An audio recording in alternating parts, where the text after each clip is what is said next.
having a small but mighty portfolio is key, and it's something that's achievable for anybody out there, anybody. It can be really risky growing very fast, but you just need a certain amount of money and then you need a lot of time. And going big actually eats most of your time. Hey, one rental at a time, family. This one's for you. That's what Michael told us to say, but um, I'm here with Coach Carson, and we are going to talk about small but mighty. So, when I found out I was going to talk with Coach Carson today, I thought, well, what's something we have in common that we can talk about? And both of us, we are in the mindset of small but mighty. Having the 800 unit complex and being the Grant Cardone isn't really what I aspire to be. I don't want to do all the work that it takes to get and have and be who he is. And to me, I feel like having a small but mighty portfolio is key, and it's something that's achievable for anybody out there, anybody. So today we're going to talk with Chad, and we are going to learn more about his small but mighty portfolio. So tell us about your portfolio and why did you choose small but mighty? Like, what does that mean to you? Yeah, I'll tell a real brief story and tell more details about my portfolio. But I was in the Go Big camp like early on in my career, and it was more just a default because in my days, 2003, 4, and 5, when I was starting, you go to a seminar, you'd go to a class. There were not a lot of podcasts or YouTube at that point or any, but I would go there, and the most successful investors were the ones flipping 50 houses per year. They own hundreds or thousands of units, and so as a new investor, I'm like, okay, that's successful. I guess we'll just try to copy that. And so my business partner and I started trying to buy a lot of properties. Fast forward to 2007, about 5 years after we started, and we had 33 closings in 1 year. And some of those are multi-units. Some of those were flipping houses. So we had a bunch of activity. And in some ways that was okay. We made some money and that was great. We bought a bunch of properties and good rental properties, but we also made a bunch of mistakes by being too aggressive, moving too fast. And we also bumped into the Great Recession of 2007, 8, 9. And we survived that, but we had to kind of hang on for dear life. And we had to dig into a lot of our cash reserves. And so it was a learning lesson for us about, number one, it can be really risky growing very fast. And we always talk about the pretty side of that and why it's so amazing to go big and how much efficiency there is. And you can make a lot more money and use leverage. But the other side of that is the people I know who failed in real estate investing did it because of their leverage, because they grew too fast. Yeah. Bottom line, I'm sure those people have gone out of business for other reasons, but that is the big risk is not talked about enough. And the other side of that, though, is just the quality of life. And I know just studying you and following you on social media, your quality of life and the family members and doing what matters to you is like a big part of your investing journey. And that was for me as well. And I actually made a list in 2007. I just got married to my wife, and my business partner and I said, all right, we're really busy, but like, what would we do if we could wave our magic wand, have as much money as we needed, as much time as we needed, what would we do?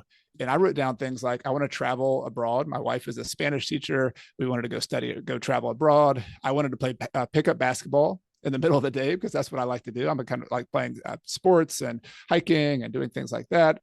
And, some of the things I wanted to do cost money, like travel. But in reality, like what I really needed was more time.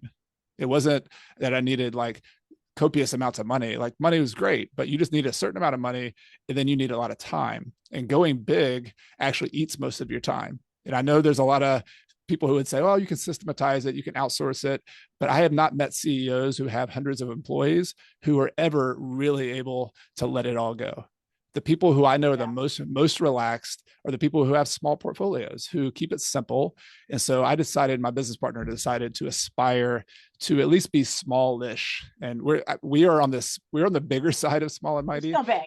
We're still big. Yeah. So we have, between the two of us, so 50-50 partners, we have 33 properties. So 15 or 16 for me, 15 or 16 for him, and 99 units. And so some of these are small multi-units. So 50 units for me, 50 units for him, which I could still consider like on the small side of the big, huge investors. But I've been doing this full time for 21 years. And so a lot of that growth after that first surge of growth has been more organic, slowly growing, reinvesting profits, and doing it in a more responsible way than we did when we first started. So I think those reasons, the risk, the lifestyle, and ultimately, like, we've been traveling. So we've been able to, my wife and I have taken many retirements in 2009. 2017, 2022. We've lived in South America and Ecuador for 17 months with our kids. We've lived in Spain for 12 months.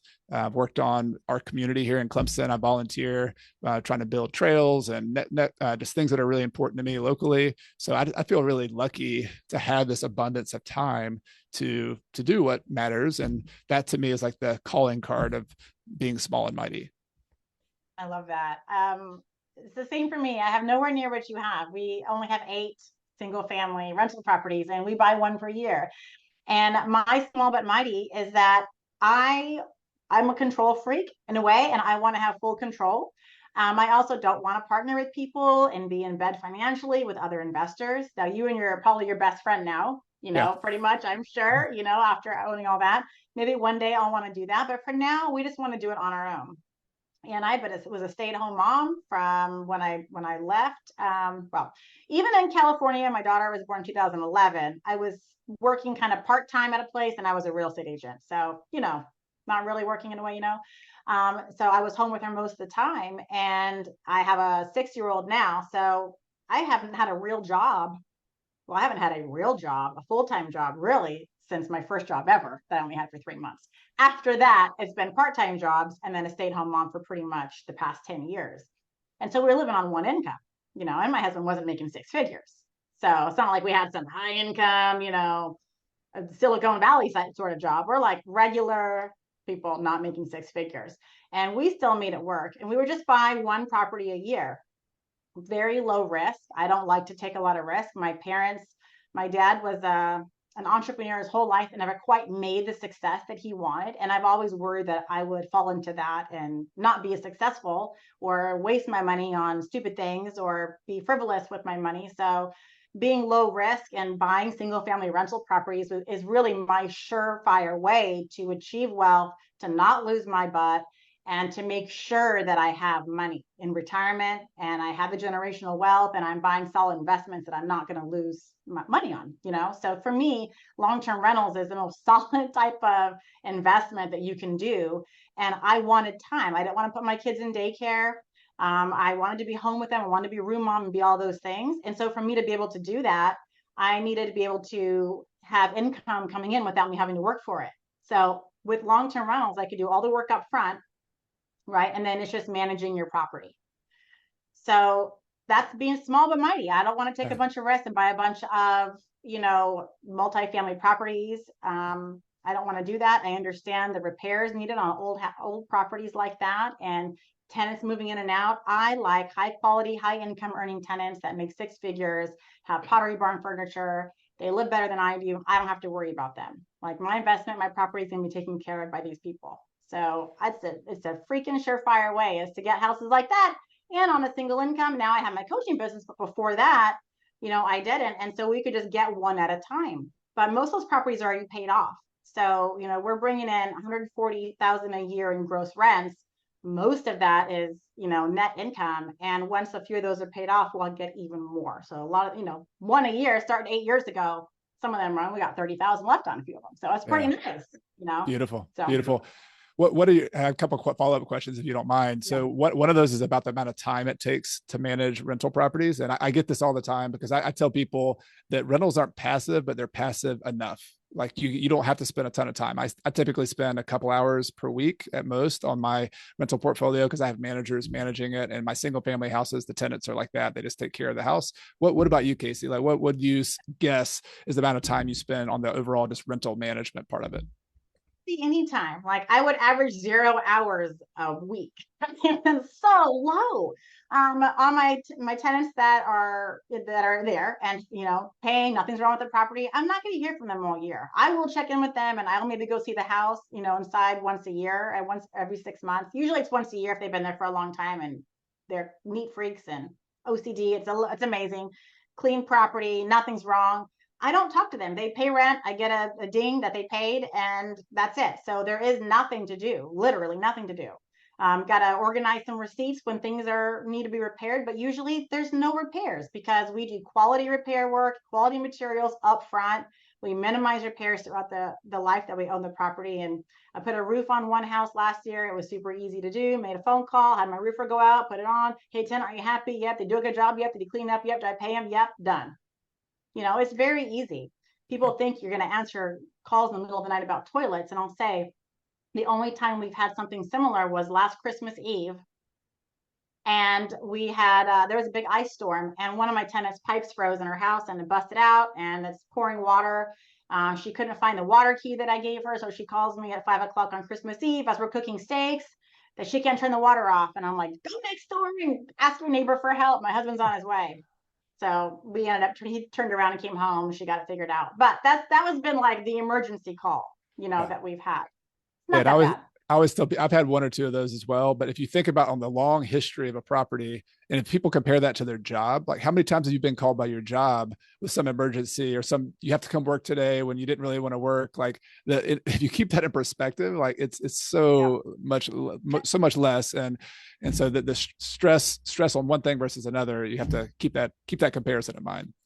Absolutely. I can answer my phone call from wherever I'm at. And if you probably don't manage yours anymore, do you?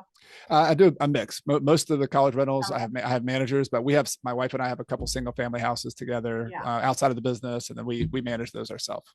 Yeah. And if you're out of country, you can answer the phone call. Just Yeah. might be like in the middle of the night because it's daytime, in America, Yes. or vice versa. But it's totally doable. So I think for the time management part that you're asking about, it's less than people realize. Yeah, absolutely. So my second question was, you mentioned about paying properties off, and this is something I have fun with online, like just kind of try to annoy people a little bit, or just push the button, because most real estate investors, at least on the mainstream investors, don't like paying Refi off till you debts. die.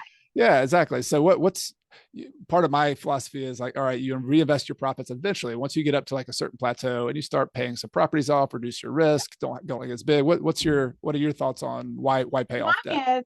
Mine is I'm not looking to rush and pay them off. I'm not looking to rush and pay them off because I'd rather take that 30K that I owe on the one house and put it down on a new one. I'm not rushing to pay them off, but I'm also not refining until I die. I'm not going to refinance them, especially, of course, today with rates. I mean, all my houses have lower interest rates. Why would I ever do that?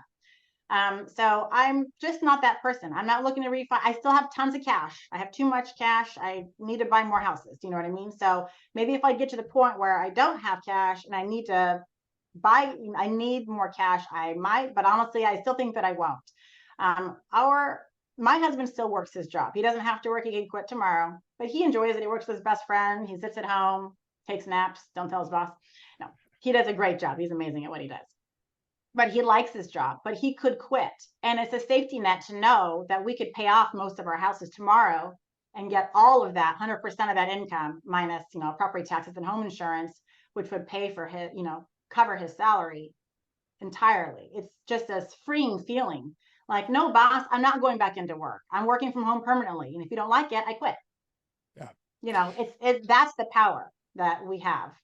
Yeah, that's very cool. My parents actually had rental properties, and it's just what you mentioned. They didn't pay off their properties for a long time. My mom was in the medical profession, and so when they had active income, they didn't do it. But then eventually, when they were really ready to retire, it was pretty cool to be able to go, and they sold a couple properties. They sold some. They kind of reduced the size of their portfolio, and then used their extra cash to pay all their properties off. And at that point, you're essentially creating like a pension, like a retirement pension. Mm-hmm. And so a lot of people don't think about that until they get there. That, most people who get in retirement age, they have these 401ks, they have stock market investments. And it's kind of hard to figure out how you're going to live off of that. You either have to sell the property, sell the stocks, or it might be in a down market when you do that. So it's just a kind of a complicated thing. Whereas real estate investors, we have a really natural glide path into retirement where the rents go up, the payments either stay the same or you can pay them off. And so your cash flow gets bigger and bigger and bigger. And you can strategically do it when you want to. Like you said, you can choose, okay, my husband's going to leave his job now. Let's plow back some money and pay the properties off. And you're in control as opposed to the market. A lot of people who are just 100% stocks. I mean, I love stock investing too. So I'm not bashing it, but rental properties are the really nice thing to have if you want to live off of it and be able to actually retire or be able to leave one job and keep working another job. I remember in my part-time job that I had in California in 2008, there was a woman, she was 55 or so, and she was so excited because she was going to retire. She had 2 more years, she's going to be all done. Market crashed, stock market crashed. She's crying at her desk, and I'm like, "What's wrong? Like, what? Why are you crying? You're like, old lady, but why are you crying? She's like, well, I just lost, 40% or whatever of my 401k, and now I have to work another 5 more years or so." And I'm like, oh. Mm. So like it still gives me the chills. And I mean, it was then that I said, I was a real estate agent and working part-time at this other place. And I'm like, this is a wake-up call that I can not only invest in 401k, like have to buy rental property, something else that rises with inflation, something a little bit more guaranteed that I have more control over. Yep. Well, Yeah. I love it. I've always thought we had a lot in common. Watching your posts and look at what you're talking about, but from the time standpoint, from reducing your risk to increasing your income, I'm obviously a big fan of the small and mighty approach. It seems like you are as well. And thanks for sharing all your opinions on your background. Is there any you want to give you the final word? Any other things you would comment about this? No, that's it. Just make sure to give Michael Zuber a subscribe if you guys are watching this and haven't subscribed to his channel. He's fantastic, amazing. He has like 3 different channels now that he puts stuff on. So make sure you guys are following Michael Zuber, and you can find me at Brick by Brick Wealth, Instagram, and other places. And how about you, Coach Carson? Where are you normally at? Yeah, if you search Coach Carson on YouTube, on Instagram, on Twitter, I'm out there. So would love to connect with you and come say hello. Thank you very much. Thank you.